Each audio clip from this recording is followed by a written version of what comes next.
once again for each and every one of us.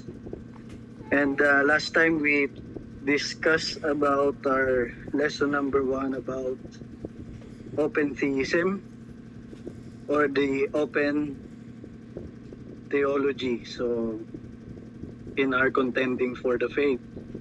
And we tackle about primarily God's sovereignty and yung human responsibility. So we all do believe with that, and I hope and pray na hindi lang tayo mag-go beyond dun sa dalawang extreme views, but we must accept the fact that we cannot overrule God's sovereign act of mercy and grace upon His creation. So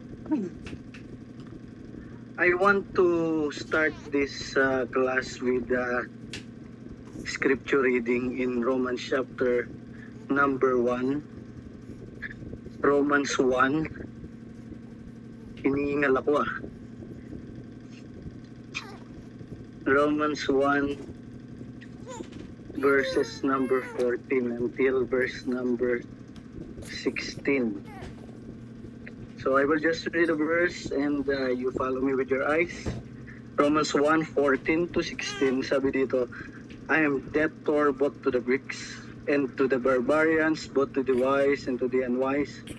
So as much as in me, I am ready to preach the gospel to you that are at Rome also.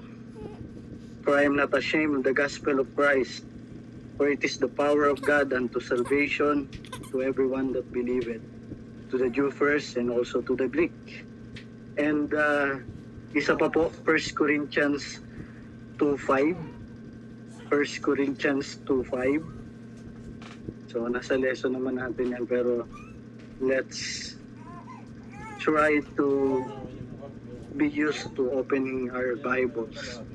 So sabi dito, sama ko yung verse number 1, and I, brethren, when I came unto you, came not with excellency of speech or of wisdom, declaring unto you the testimony of God.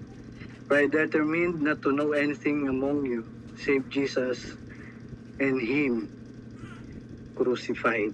So, the lesson that we will be discussing this evening is salesmen. Ito yung pamagat, salesmen versus the spirit, the church growth movement. So over the past 50 years or beyond, the significant movement has become influential in evangelical church circles.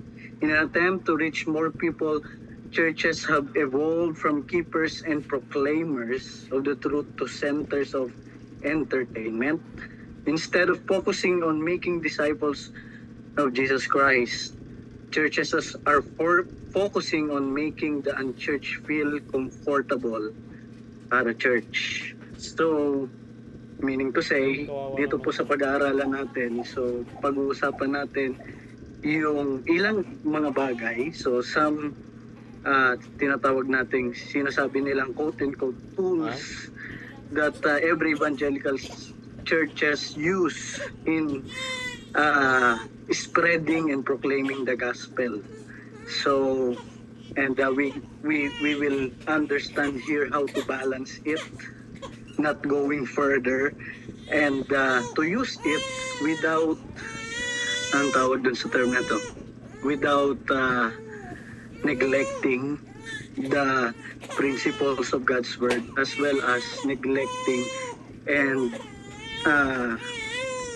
yung pinapaliit natin yung paliwanag natin sa gospel of Christ. And the movement goes by many names.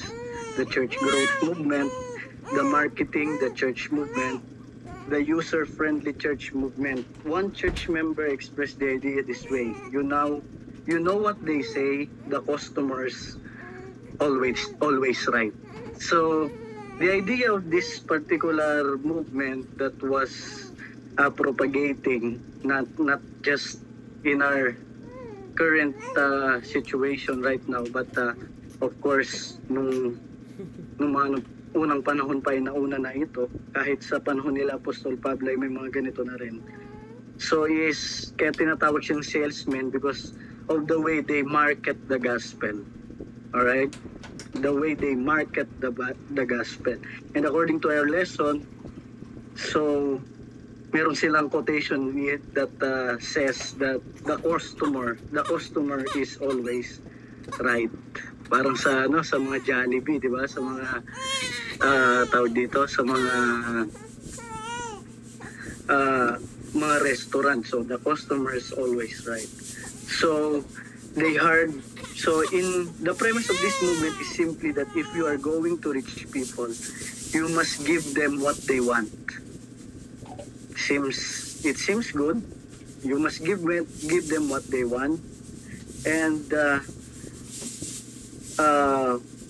sabi din dito, yung isa sa mga leading voices ng movement na ito is yung si George Barna. So si George Barna, so sabi niya dito, my contention based upon careful study of data and activities of American churches is the number one problem plaguing the church is its failure to embrace a marketing orientation in what has become a market-driven environment. In other words, since business become successful by giving people what they want, the church must do the same if it wants to succeed.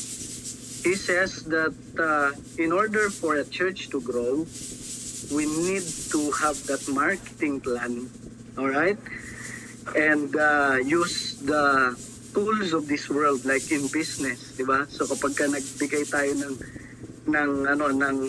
mga produkto, when we sell products to our consumers, so we began to sales stock them. And we began to promise a lot of things.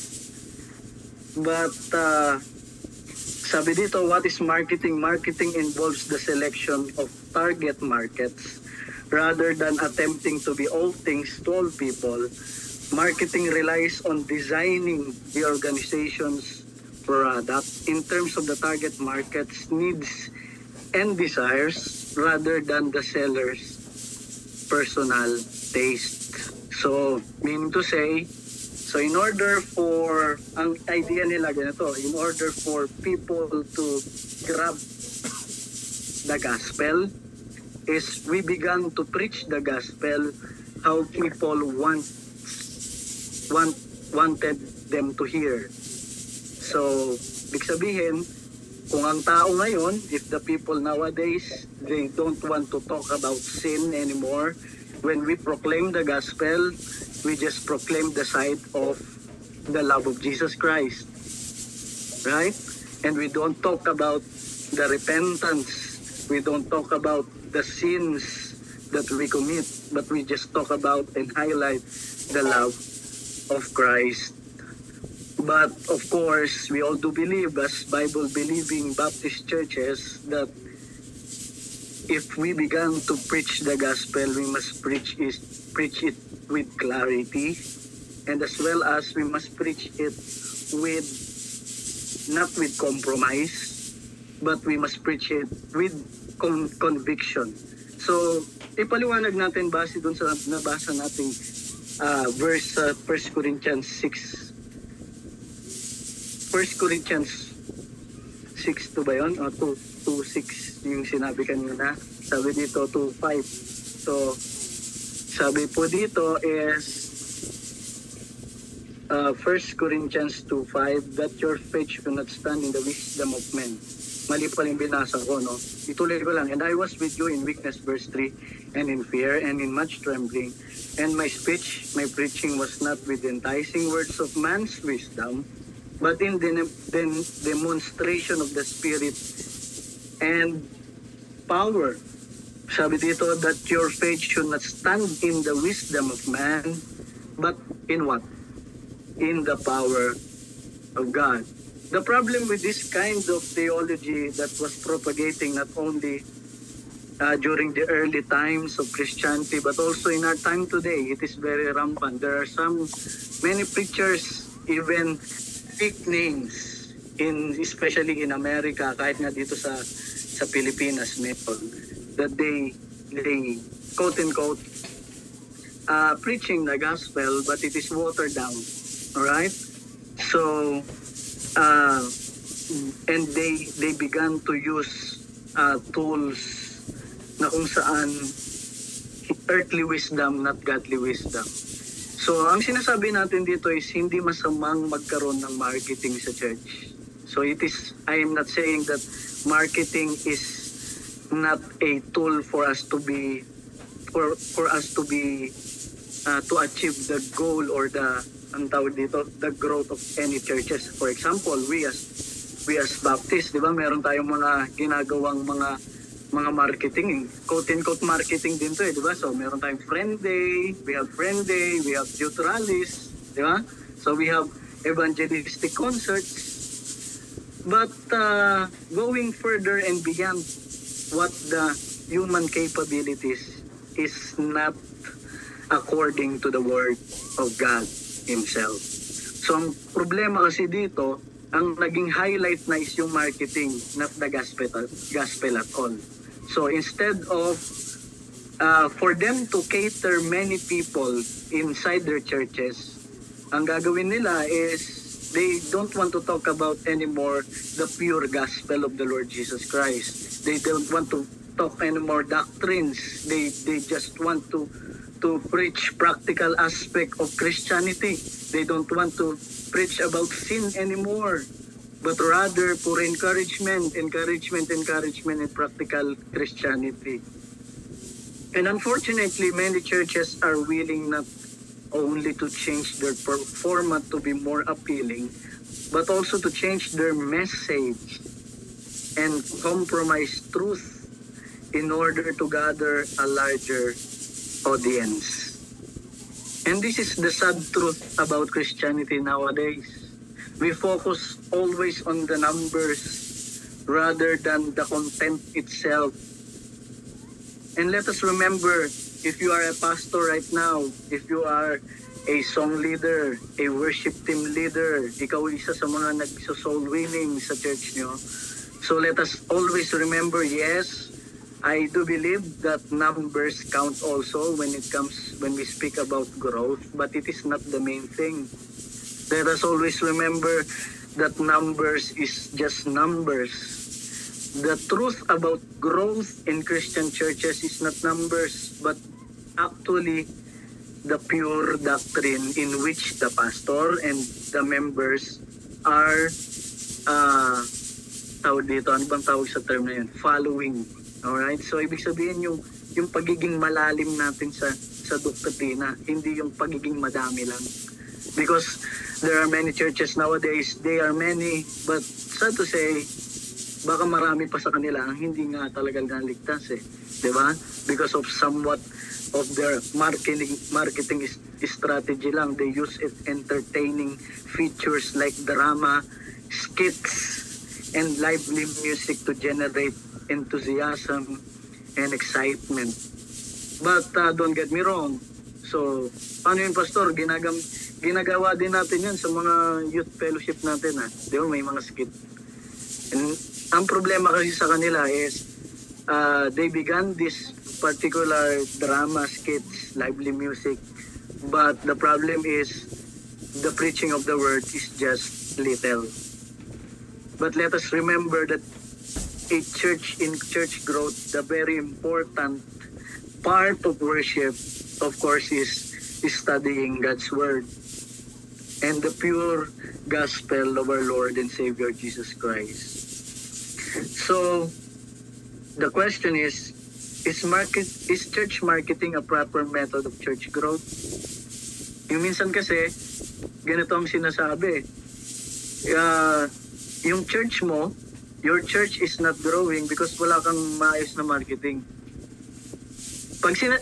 Though, quote and quote, pwede nating sabihin na may bearing yon. Tama yon. In some way, may bearing yon. But that is not the main thing. Let us always remember what Apostle Paul said. Apollos, I planted, Apollos watered, but God gave the increase. So in churches like us, we don't rely on our own merit, on our own strategies, but it is just a tool for us.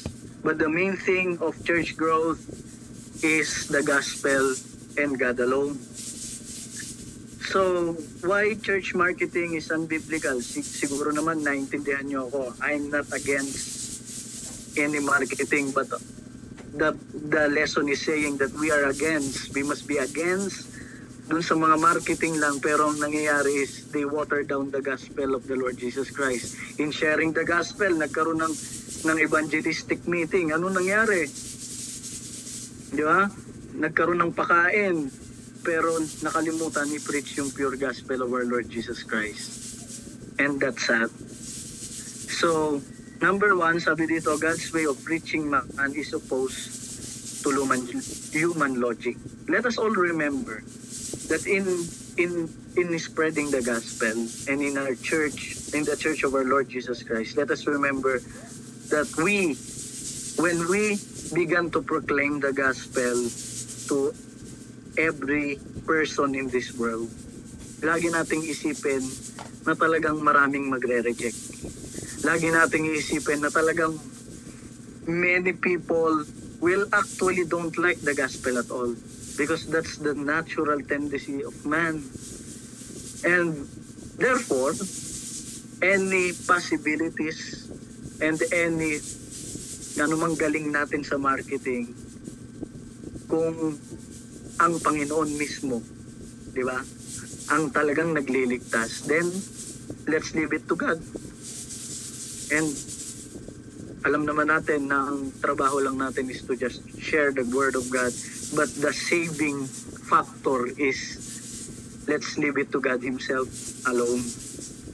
While marketing may indeed be the key to success in business, it is not the key to success in the church. In fact, Paul admitted that the gospel is considered foolishness to most people. We are to reach the lost through the foolishness of preaching, not through other methods that lost people might find more appealing. The problem nowadays is we began to preach the gospel how people want to hear, but not how God wants it to be proclaimed. Di ba? Hindi na natin pag-uusapan yung repentance, yung kasalanan, kasi ayaw ng mga unbeliever. We will not talk about those sins, fornications, adultery, lying, and many more, yung homosexuality, kasi hindi gusto ng tao yan. Hindi sila makikinig sa atin. But let us remember that when we preach the gospel, we must be confrontational. I do believe with that. So, yes, we can try to innovate, but let us always remember, when we innovate, don't ever water down the gospel. 1 Corinthians 1:18 says, "For the message of the cross is foolishness to those who are perishing, but to us who are being saved, it is the power of God. For it is written, I will destroy the wisdom of the wise and bring to nothing the understanding of the prudent." Where is the wise? Where is the scribe? Where is the disputer of this age? Has not God made foolish the wisdom of this world? For since in the wisdom of God, the world through wisdom did not know God, it pleased God through the foolishness of the message preached to save those who believe or crucified. To the Jews a stumbling block, and to the Greeks foolishness. But to those who are called, both Jews and Greeks, Christ, the power of God and the wisdom of God. Another thing that why we are against this marketing strategy is the idea that God, when it comes to salvation and offering the gospel to people, God targets everyone to hear the gospel. Take note of that. God targets everyone to hear the gospel. Maraming mga churches, I don't know kung napapanood nyo, nakikita nyo, yes, they very serious in soul winning, but the problem of many big churches today, they have this kind of sales marketing in their churches, and the problem is meron lang silang tinatarget na gustong audience. But that's not the case when the Lord Jesus Christ proclaimed the gospel. Even the apostles, they preached the gospel to kings, to emperors, even to the jailers, the Philippian jailer, and to all people that they na nakakasalumuhan nila. So, sabi dito, shotgun approach to evangelism is biblical. Broadcast the same message to what? To everyone. We don't believe that na hindi lang tayo magkakaroon ng sales marketing para sa isa lang grupo. Hindi tayo magkakaroon ng sales marketing para sa mga ganitong klaseng tao lang. Katulad ng business. Kung ayaw nila, wag natin silang hindi para sa kanila yung gospel. No, that is not the case. Lahat ng tao ayaw sa gospel. That's the natural tendency of man. So therefore, hindi na natin dapat sa kanila i-share.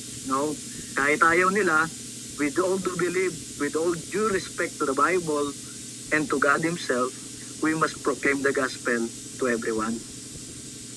So, isang example nito is sa ating churches, kung kayo po mga missionaries o sa mga sarili-sarili nating churches, so may mga pastors na kung saan ang ginagawa is iiwasan ng ilang mga issues katulad ng kasalanan in order for them to cater their members. But I do believe that it is not biblical, because we as pastors, we as preachers of the word, we need to be confrontational, always in biblical mandate in preaching the gospel. So what kung may matatamaang mga miyembro na kung saan alam mo hindi maayos ang buhay when you preach the gospel? So what kung mali sila, kung na-offend sila dun sa message ng cross na ipinreach mo? So let us remember that when we worship the Lord, when we preach the gospel, when we preach the Bible, the scriptures, let us remember that we are not preaching to please people.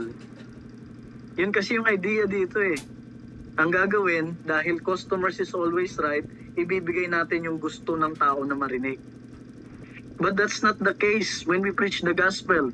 We give the pure gospel of the message that was in the Bible, that was proclaimed by Jesus Christ and His apostles. So, hindi yung gusto lang nila marinig. So, Paul targets all groups to hear his message, not just those he enjoyed playing around of golf with. Ano ibig sabihin nito? We don't preach the gospel to people na kung saan gusto lang tayo. Di ba? Yung komportable lang tayo. But we need to be ready always to preach the gospel. That's why in Romans chapter 1 verse 16, I am ready to preach the gospel. Sabi dun to the Jew first and also to the Greeks.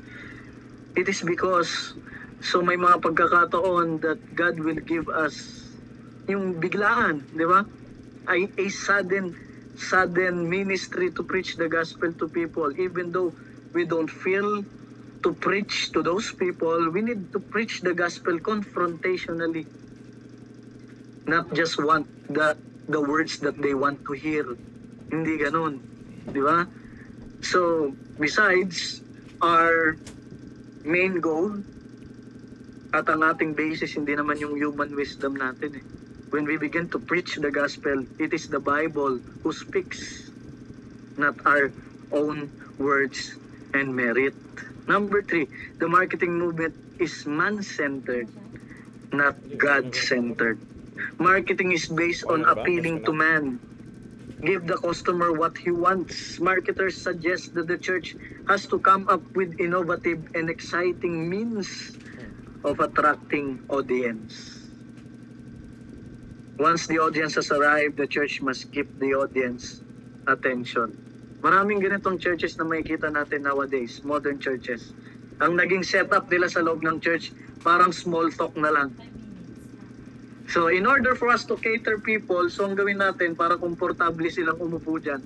So parang small talk tayo, parang talk show, ganun, parang TV show.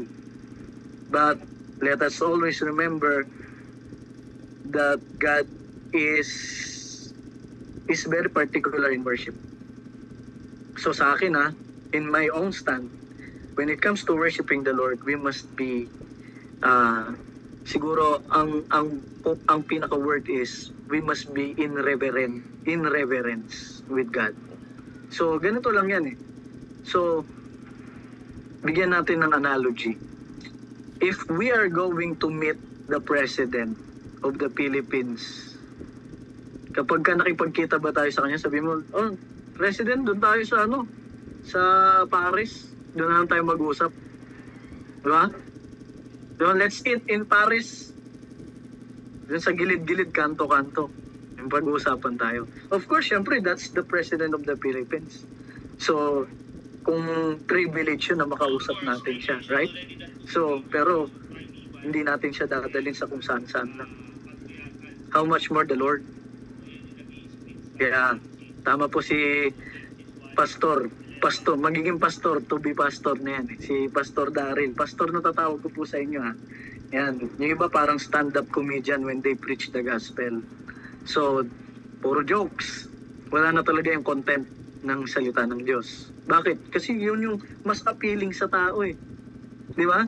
Pero, let us remember that a true believer of Christ ay hindi magkakaroon ng itching ears pagka ikaw ay nag-proclaim ng gospel. That's why we don't innovate our own message in preaching the gospel, but we need to clarify it to those people who will listen. Di ba? Yung mga worship services, para lang makater ang mga tao, babaguhin natin. So, in my own understanding and in my own conviction, me as a pastor, so iba may ibang conviction, but I do believe nandito yung point ng unity natin. Diba? Sabi ko nga kanina, yung presidente, hindi mo yan dadaling ko san-san. Hindi mo yan kikitain, nakapambahay ka lang. Diba? Baka magbarong ka pa eh. Barong Tagalog eh. So, how much more sa Panginoon? God is the King of Kings and Lord of Lords. He deserves our worship. He deserves our best. So, kung kakatakupuin natin siya, dapat laging best yung meron tayo.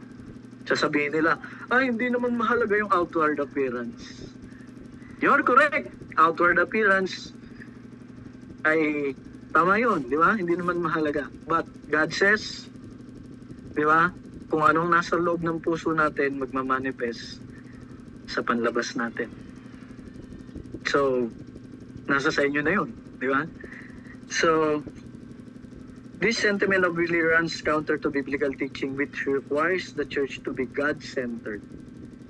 The church should care primarily about pleasing God, not entertaining people.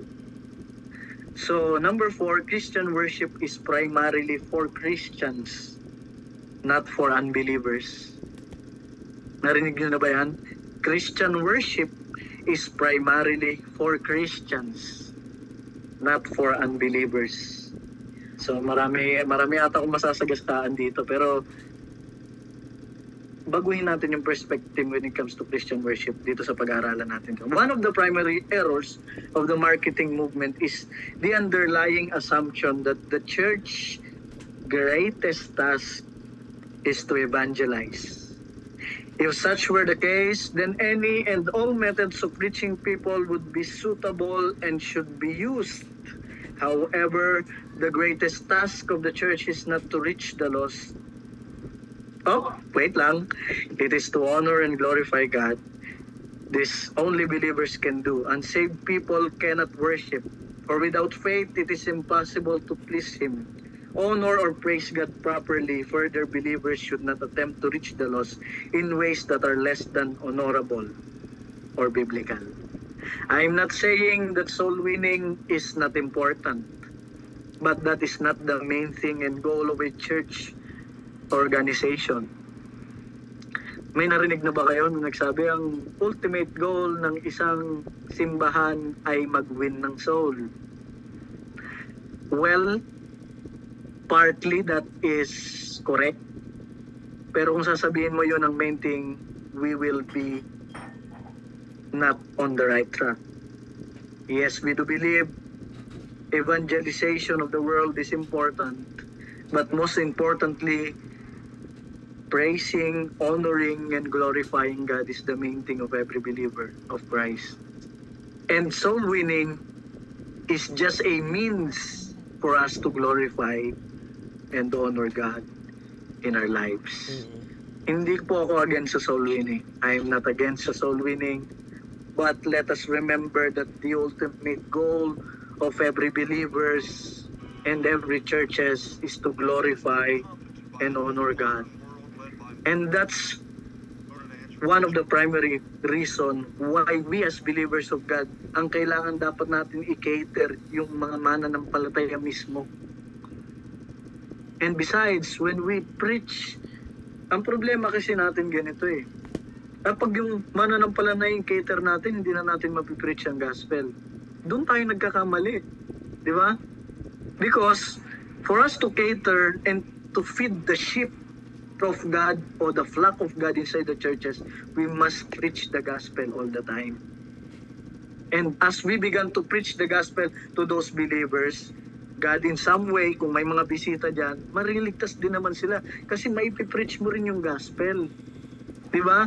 The problem with this kind of movement sa kanila is nag-focus sila dun sa unbeliever eh. Diba? They want to cater believers with the intention na kung saan nakalimutan na nila yung pinaka mahalaga is to honor Christ, to honor the Lord, and to glorify Him. That's why ang nangyari, as they cater those unbelievers para masyaran ng gospel, ang nangyari is naging unbiblical ang kanilang mga mensahe. Therefore, it is illogical to format the church worship services to appeal to the values of the lost world. Diba? May mga churches mukha ng concert. Ganun eh, oh. Mukha ng concert, eh, no? Kala mo pag pumasok, wala nang pinagkaiba sa concert ng Silent Sanctuary at saka o kaya parokya ni Edgar eh. So, wala nang pinagkaiba, kala mo nasa concert ka rin. So, sabi nila, way yun para tama doon, madaming mga umaattend. So, ang problema doon is yung conviction natin na compromise. Di ba? So, I don't know sa mga stand po ninyo, pero I myself, I am in conviction. So, hindi lang preference. Conviction ko talaga yun. Nasa loob ng church. Okay, yung iba kasi, hindi, masyado tayo naging traditional. Ganun ang sabi. I don't mind if we began to cling to the traditional aspect of worship. Walang problema doon. Di ba? Kung tama naman. Kung wala namang natatapakang mali. Hindi kita i-judge kung ganun yung church mo, di ba? Sabihin natin. But, in my conviction, why not remain to be faithful on the nakagawian natin katulad ng mga church fathers natin in the past. Di ba? So, hindi natin kailangan mag-conform sa mundo para lang makater sila, para marinig nila ang gospel. But we need to be different. And that is enough for us to show to them the love of Christ in our lives and the gospel itself. Di ba? So, kasi kung ganun mangyayari natin, sige, gawin natin yung modern day na para makater natin yung mga unbeliever. So, wala tayong pinagkaiba sa sinabing Romans chapter 12 verse 1 and 2. And be not conformed to this world, but be transformed by the renewing of your mind. So, compromise is never an option in church growth. Tandaan nyo po yan lagi. Compromise is never an option in church growth. So, wag po kayo kung kayo po magpapastor na isipin mo, late naman ng church ko, baka kailangan kong gumawa ng mga pakulo na kung ano-ano dyan, magpalon ako, palagay ako ng mga dito, talk show, ganyan, invite ko si ganito, para ganyan. So, let us not subscribe to that kind of mentality. So, and besides, we as pastors, merong mga binigay sa atin na mga responsibility ng mga tao, binigay sa atin ng Panginoon. So, kung binigyan ka ng 100, salamat. Kung binigyan ka ng 10, 20, salamat. May mga binigyan na 500, edi okay. Hindi tayo pare-parehas. But the common ground that we have is for us to preach the gospel of the Lord Jesus Christ faithfully. Faithfully. So number 5, Christian message is neither easy nor palatable. Jesus said that men would hate believers and treat them with contempt. Even the early Christians, even the apostles, kapag ka nag-preach sila sa isang lugar, nape-persecute sila. And that's normal. Paul said that the gospel was foolishness to man. The Christian message must not be diluted to gain a following. The gospel is not what people want, it is what they need. Ang ganda nun, no? The gospel is not what people want, but it is what they need. Kaya lang ang problema, people in their natural tendency ay hindi talaga gusto ang gospel. That's why we as believers of God, dapat alam na natin yun eh. Di ba? Na hindi talaga nila gusto. But because of God's grace, merong gugusto. Di ba? Meron pa rin tayong masyesheran. Meron pa rin tayong meron pa rin mga makikinig sa atin. And let us remember that it is what they need. Hindi lang nila nare-realize na gusto nila, na ito yung kailangan nila kasi nga bulag sila sa katotohanan. They were blinded by their own sin. So, if the gospel is all that we need, or all the people needs, so therefore, let us preach it faithfully to those people, to every people in this world. Hindi lang yung gusto nilang marinig. Hindi lang yung gusto nila. So, what people want is the stroking of their egos and the soothing of their guilt. What people want is, I'm okay, you're okay message. But that's not the gospel. We must confront people about their sin and present Christ as the only answer for their sin problem. People are not okay. Let us always remember that we need to preach to them, to tell to them that you're not okay. Hindi ka okay. Makasalanan ka. Lahat tayo makasalanan. And because of that, we care for them. We cannot let them drink that they are. Jesus, Paul, and the other New Testament authors were very forceful and upfront in their proclamation that Christianity demands commitment. Mas grabe nga sa time ni Christ eh. Even ang mga Pharisees sinasabihan pa eh, oh, mga ano kayo, foolish kayo, mga mangmang kayo. Ganun talaga sinasabi. You are generation of vipers. Di ba? So because preaching the gospel is confrontational. Many people are willing to be involved casually in church. Take note of this. Many people are willing to be involved casually in church. But genuine Christianity exacts a high price of commitment. Discipleship calls for personal sacrifice. It involves giving your life. Ganda no? Ang problema kasi ganito nangyayari. Ang mga movement na ganito, i-water down nila yung gospel and they began to preach practical aspect of Christianity na gustong marinig ng kanilang mga audiences. At magkakaroon sila ng mga social clubs.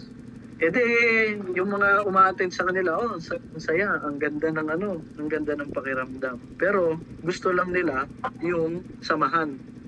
Pero pagdating sa mga sakripisyo, nawawala na sila.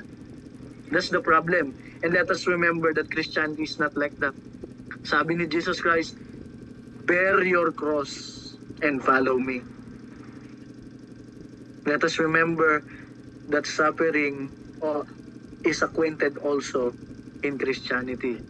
Marami ring problema, kaya dito rin nagsimula yung prosperity gospel. Na kapag ka nag-preach ka, magiging maganda ang buhay mo kapag ka naligtas ka. You give this, ang ganito mangyari, lahat maganda. But let us remember na hindi ganun ang case ng Christianity. Christianity involves commitment. It is because there will be sufferings that will lie ahead in our journey. So sabi dito, there will come a time, even today, especially today, na magkakaroon na ng itching ears. Number 6. God uses the proclamation of truth to further His goals. Sabi sa 2 Timothy 2:4, 4:2-4, preach the word, be ready in season, be instant in season and out of season, reprove, rebuke, o convince, rebuke, exhort with all long suffering and doctrine or teaching.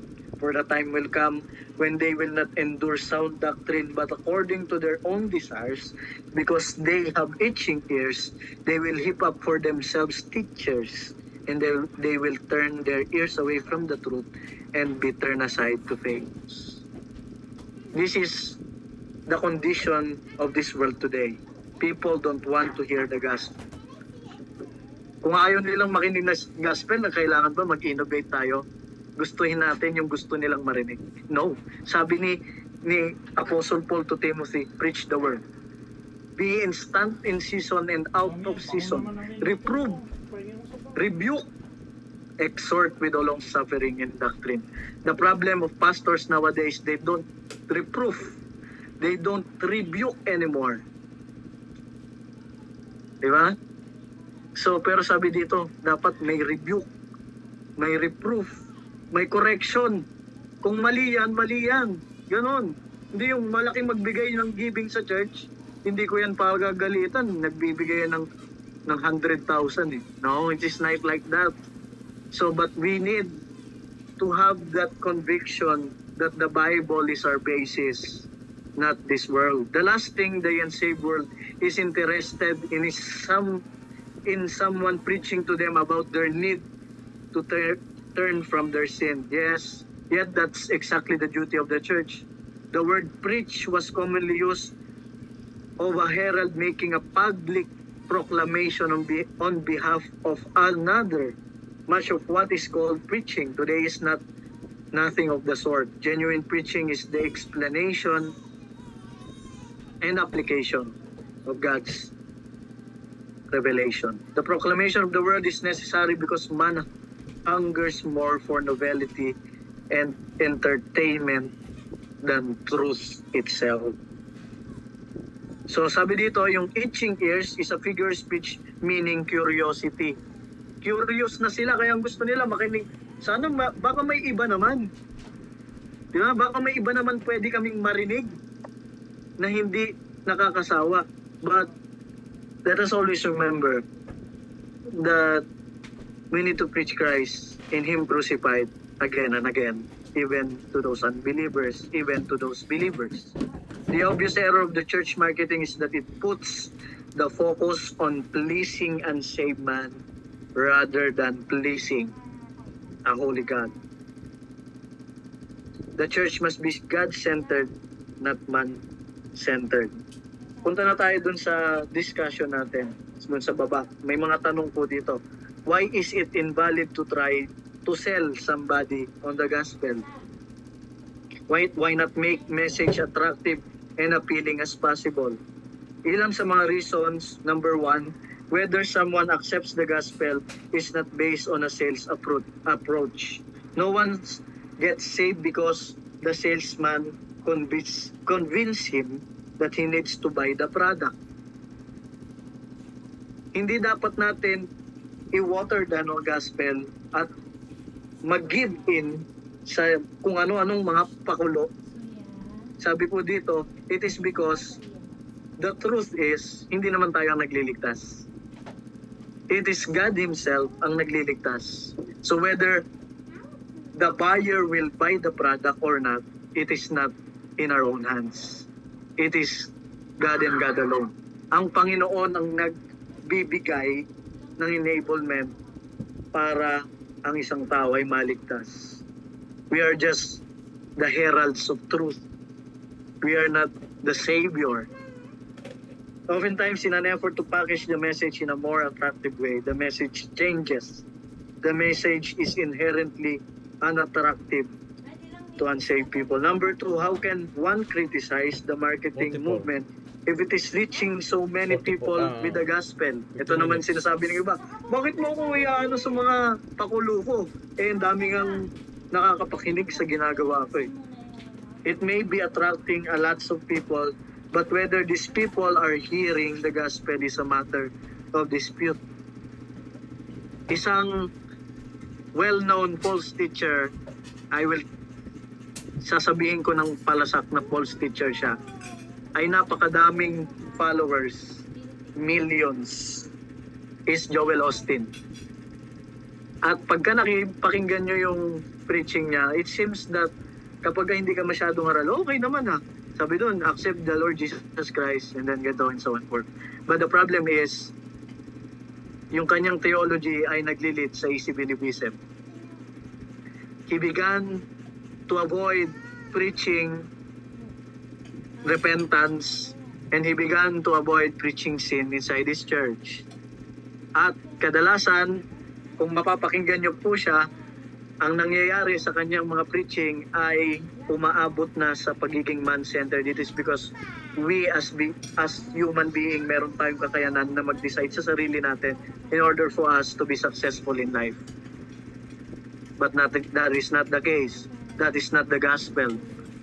His goal in preaching the gospel is to be successful, is to be rich, is to be prosperous. But that is not the goal of the gospel. Because the goal of the gospel is to reach people to have a relationship with the Lord Jesus Christ and to follow Him no matter what happens. Such marketing-driven churches often play down the offensive elements of the gospel and of discipleship just to keep a large audience. Most likely, few people are genuinely getting saved at such churches. So, madami nga, pero ang tanong, tunay ba naligtas? Di ba? So, let us always focus on the message itself because it is the right message that will give people salvation. So, maraming nadideceive sa ilang mga prominent pastors na nagpipreach, especially in America, patungkol sa mga bagay na ito. So, let's go further dun sa hindi na natin siguro talakayin yan. So, punta tayo sa key tenets of the church marketing paradigm. Siguro dito tayo mag-end. So, Roman numeral number 1, the preeminence of evangelism. The church exists to evangelize. Number 1 goal. Anything that achieves this goal is good and acceptable. The necessity of numeric growth. Ito yung sinasabi nila. God has not called us to be faithful, but to be fruitful. A church that is healthy will grow. Mission effort should be directed toward the responsive. Don't waste time and money on those groups who are unresponsive. Maling kaisipan yan, mga kapatid. Because yes, we do believe that numerical growth is in some way is important, but fruitfulness is not equivalent to numerical growth. Lagi nyo pong isipin yan. So, Roman numeral number 3, targeted people group evangelism. May mga target ka lang na tao. Cross-cultural church planting, and God calls each Christian leader to reach a different segment of society. So the removal of extra biblical barriers to conversion. People should only have to cross biblical, not cultural lines at salvation. The only offense should be that of the cross. 1 Corinthians 9. Binibilisan ko lang po. Utilizing sociological. Doon na po tayo sa letter C. Dito tayo masyado mag-dwell. Christian leaders must communicate through gospel according to the preferences of their respective target. Ito kasi yung sa kanila eh. Audiences without compromising the scriptural message. Number 1, an emphasis on felt needs. Preaching should be relevant, interesting, and positive. Is it the case na kapag nag-preach tayo, dapat laging relevant? Dapat ba laging interesting? Dapat ba laging positive? I do believe that the Word of God is always relevant. Kaya lang, in human point of view, of course, it is not relevant anymore kasi people, yung mga seared hearts natin ay napaka-titigas na. But even though it is not interesting, even though it quote-unquote sounds negative, we must preach the gospel anyway. An emphasis on persuasion, rational apologetics, logical arguments to convince the doubter, experiential apologetics, so alam ni Pastor Joe Marco, hindi ko na masyadong i-dwell, the arts, dance, drama, video, comedy, relational apologetics, servant evangelism, friendship, team evangelism, supernatural apologetics, power evangelism, signs and wonders, third wave charismatic movement. So, dito rin isa rin sa mga nag-pivote ng charismatic movement ng ganitong klaseng ideology. So, a decentralized model of church organization. So, hindi na tayo dyan. Doon muna tayo sa pinakahuli. Siguro, punta na tayo sa dito na tayo sa key questions. Meron pa akong 10 minutes. So, kaya pa to. What is the basic? May critic ng movement na ito. Key question about the church marketing paradigm. Critic of the movement. What is the basic? Yung root. Philosophical problem in the movement. So, it is not biblical, no genuine biblical support, more from business marketing than the Bible. That's the problem. They just, inject some many human instrumentalities o business-minded marketing strategies rather than biblical support. Yun yung problema dito.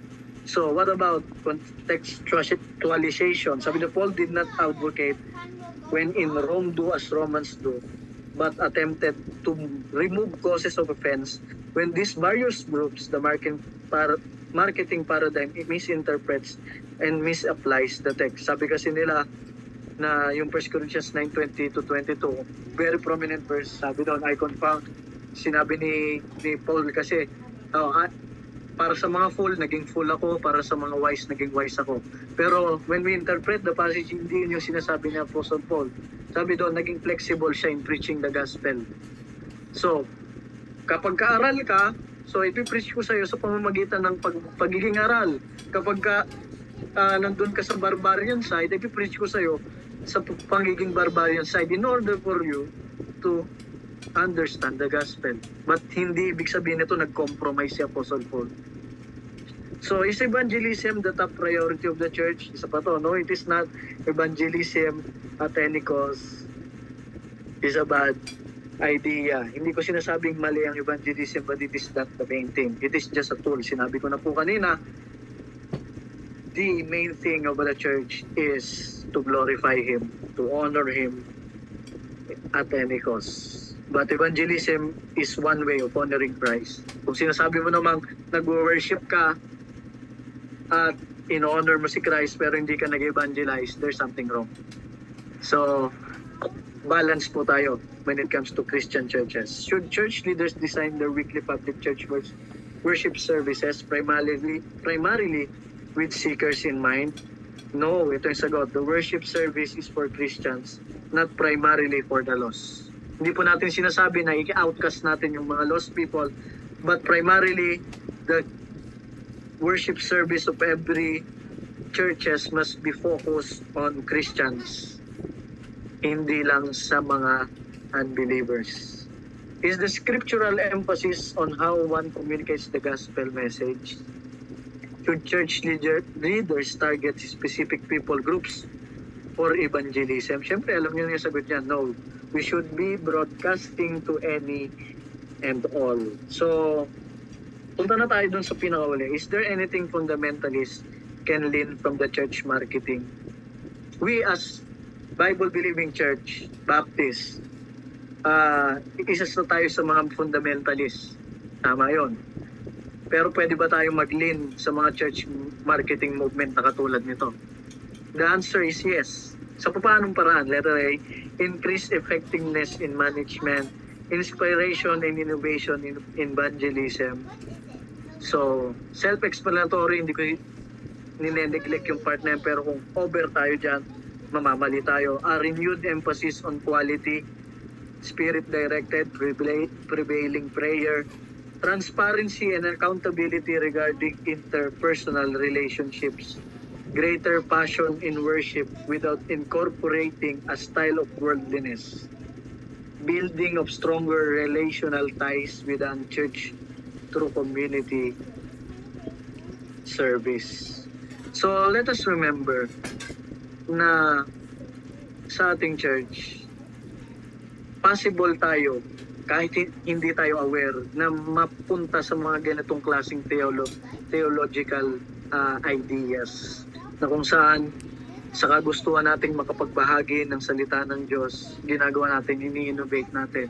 Magkakaroon tayo ng mga kung ano-anong pakulo na katulad na magkaroon tayo ng over na, alam niyo yun, mga pakulo sa church. I don't want to mention any programs kasi baka may nakakaalam. Marami akong nalalaman even here in the Philippines na nagbibigay sila ng ganitong klaseng appeal sa tao na kung saan they forgot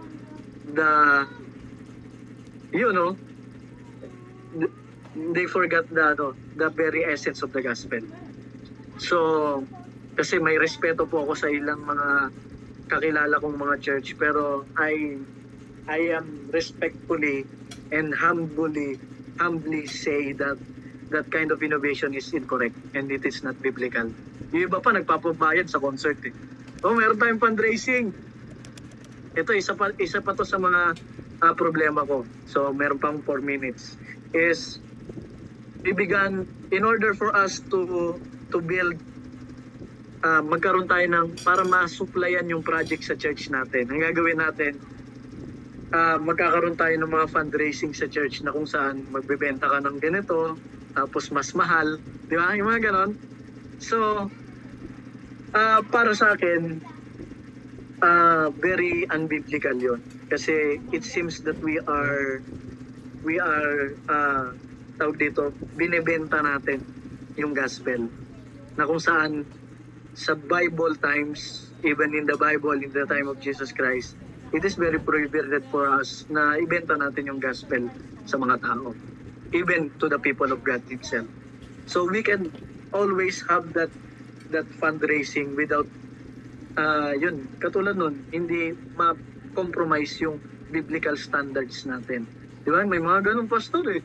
Magkakaroon para masuportahan yung, ibig sabihin, masuportahan yung fund ng church. Ang gagawin, sige, magpaano tayo? Magpa-fundraising tayo. Magbenta tayo ng mug. Yung mug, 50 pesos, pero pag binili mo, 1,000. Tapos may service tayo na, meron tayong tawag dito, concert. So, magpapaticket tayo. Bayaran natin yung ticket, 1,000. Patay. So, in my own point of view and biblically point of view, it is very unbiblical way. It is because it seems to be, hindi lang seems eh. So, na hindi natin binibenta ang gospel. The gospel is free for all. It seems na kapag umattend ka doon, kailangan mo magbayad. Di ba? So, at the same time, it will, para sa akin, nagbibigay ito ng diskriminasyon sa loob ng simbahan. Because it is not all the people of the church will afford 1,000 per ticket. Sabihin natin, example lang po ito hindi lahat ma-afford yun. Di ba?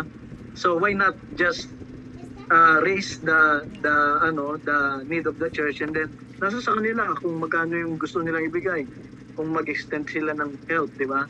So pwede magkaroon siguro ng minimum na but in my own point of view is yung magkaroon tayo ng maraming innovative, tas magpapabayad tayo para lang masuportan yung church natin sa mga project.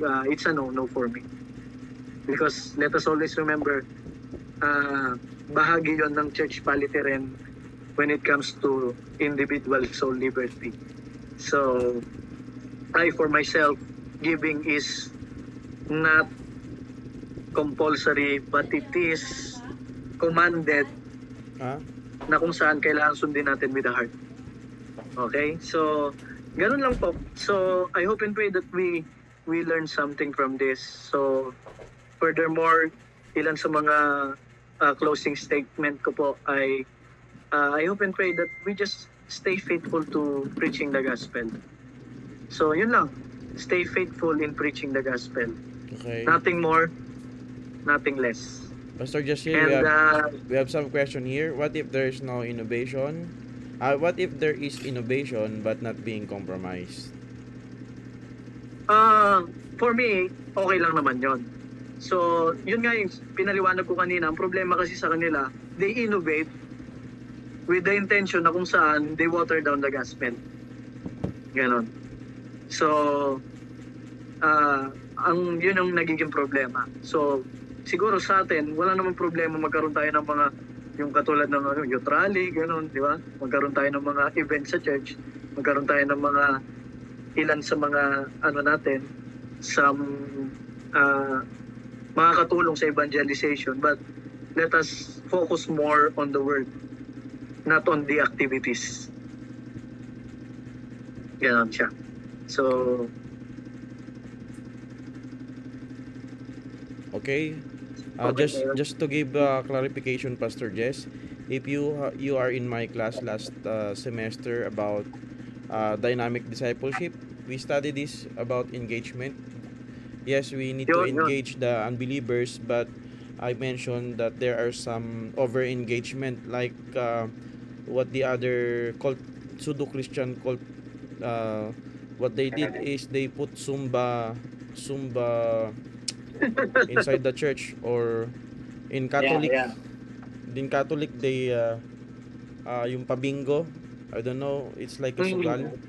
Or in America, in the States right now, you just search it in the Facebook. There's a lot of Christian club, Christian bar club. Just search it in YouTube or Facebook. So, marami na yun ngayon. And then, I heard that. There's a lot of activities that really compromising the truth of Christianity. So, let us be very careful, and this lesson ay very helpful for every one of us. So I sent a video or a link, YouTube link in our group chat. Just watch it. That's one of the illustration or example of our lesson. It is from Truth Matters video. They put like raffle. Visit our church. We have brand new car raffle. Or naglalagay sila ng tawag dito, cowboy dun sa kung ano-ano pa mga gimmick. So that is over engagement. Any other question, guys, before we take a picture? Aray ko. Meron pa pong question. So let's starting our video po, kasi magpipicture po tayo bago po mag-break. Wala na pong question. Meron pa naman, pwede naman tayo mag-overtime. Baka meron kayong clarification. Maybe you have some clarification, guys. Yeah. So we can clarify it or in our group chat.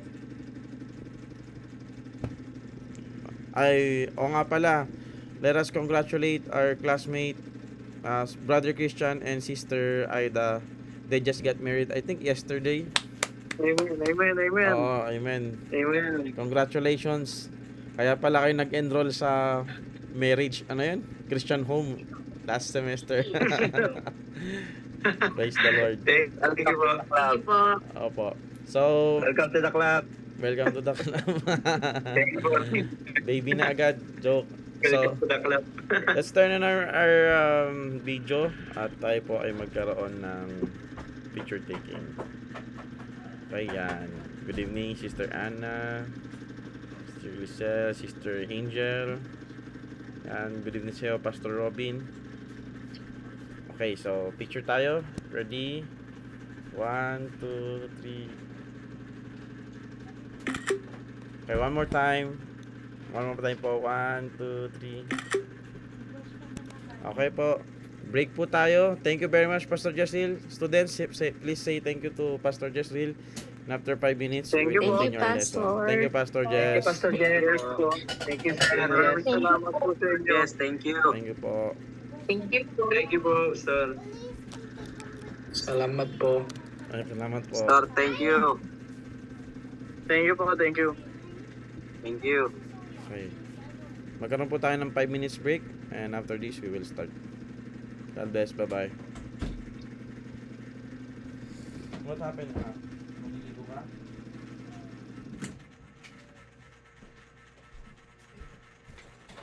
Ano nangyari?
Bouncy, Bouncy, Stand still.